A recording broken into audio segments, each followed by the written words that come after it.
আর শোনো, তুমি কোনোদিনও বিয়ে করো না, কারণ তোমার বউ থাকবে না। কি? কেন আমার বউ থাকবে না কেন? আপনি কি বলেন? আমি কেন বিয়ে করবো না? কারণ তুমি আনরোমান্টিক, আর এই যুগে কোনো মেয়ে এরকম আনরোমান্টিক ছেলের সঙ্গে সংসার করে না। কি ভাই, খাওয়া দাওয়া শেষ, মুখ বুঝতে ফেলাইলো? শরীরটা কেমন কেমন যেন লাগতেছে, হিট আইছিল মাত্র শরীরটাতে।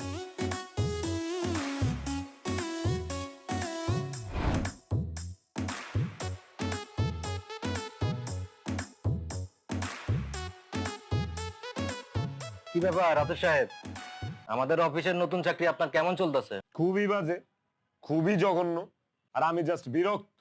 কি বলেন, চাকরি পাওয়ার পর তো আপনার কাছে খুবই ভালো লাগতেছিল, এখন আবার বিরক্ত হচ্ছেন কেন? বাইরে বিরক্ত কেন হইতেছে আপনি জানেন না? ওই যে আমাদের বসের বোনটার জন্য। কি বলেন, বসের বোন আবার আপনারা কি করছে? আর কি করে নাই সেটা কোন আপনি আমারে? সারাদিন অফিসে কুত্তা খাটা খাটার পরে সে আইসা তার ব্যক্তিগত কাজ করে আমারে দিয়া, তার যত আজব আজব ইচ্ছা আছে সেগুলো সে আমারে দিয়া পূরণ করে। তারপর যখন কাজ করি, কাজের সময় সে আজেরা জ্ঞান জ্ঞান করে, এটা কয় সেটা কয়, এদিকে বস আইসা আবার আমার বকাবাজি করে। তার যন্ত্রণায় আমি একেবারে অতিষ্ঠ। আমি যে কি করি আমি বুঝতেই পারতেছি, আমার মাথায় কাজ করতেছে না। কি করবি মানে? এক কাজ কর, বসের বোনটারে তুই বিয়ে করে ফেলা। এই বেটা কি কস? বসের বোনে বিয়ে করুম মানে? শোন, বসের বোন যেহেতু সারাক্ষণ তোর পিছে লাইগা থাকে, তার মানে একটু হইলেও বসের বোন তোরে পছন্দ করে। আর তোর তো চেহারা মাশাআল্লাহ অনেক সুন্দর, তোরে অপছন্দ করার কিচ্ছু নাই। এই সুযোগটাই কাজে লাগাইয়া তুই বসের বোন রে পটায়া মটায়া বিয়ে করে ফেলা। তাইলে দেখবি রাজ্য তোর, রাজকন্যাও তোর। অফিসের কর্মচারী থেকে তুই ডাইরেক্ট বস হয়ে যাবি বেটা। আমগো তো বেটা লুঙ্গি খুলে তোর কপাল খুলে যাইব।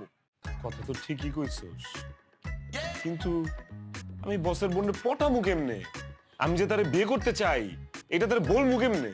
খুবই সহজ। আরে বেটা, বড় লোকের মেয়েরা বোনেরা হইলো বোকা গাধা, তাদের সামনে তুই যদি ইমোশনালি কান্নাকাটি করে প্রপোজ করো, দেখবি রাজি হয়ে যাবে।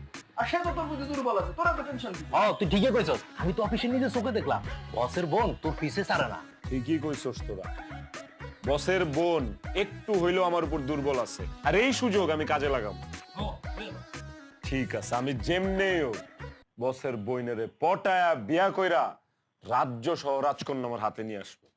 খালি সকালটা হইতে দে, কালকে আমি প্রপোজ করব বসের বইনেরে। খারাপ আর ওই যে আমাদের সেক্রেটারি আছে না, ও আছে সাথে, অফিসে আসছে। তাড়াতাড়ি আয়, তাড়াতাড়ি আয়, দেরি করিস না বেশি।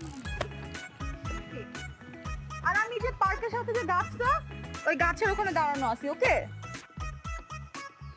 গাছের পাশে আছি, তোরা আয় তাড়াতাড়ি। আমি রাখতেছি। এই ছেলে, কি সমস্যা তোমার? এভাবে তাকা আসছো কেন আমার দিকে? নিজের মানুষটাকে